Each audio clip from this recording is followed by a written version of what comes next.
పశ్చిమ గోదావరి జిల్లా పాలకొల్లులో ఎమ్మెల్యే నిమ్మల రామానాయుడు నేతృత్వంలో 3 రోజుల పాటు సంక్రాంతి సంబరాలు నిర్వహించారు. సంక్రాంతి సంబరాల్లో భాగంగా రాష్ట్ర స్థాయి పురుష మహిళల వాలీబాల్ పోటీలు నిర్వహించారు.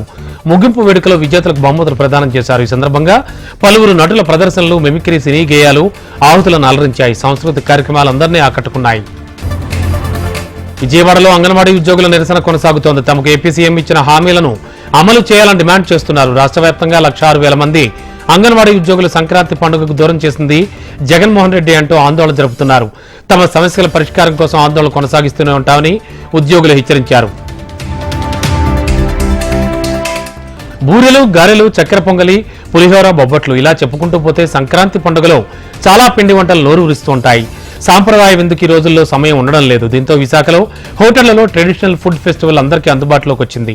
పండుగ విందులు మిస్ అయ్యామని అనుకోకుండా ఫ్యామిలీలతో వెళ్లి ఇష్టమైన వంటకాలు ఆరగిస్తున్నారు విశాఖ వాసులు.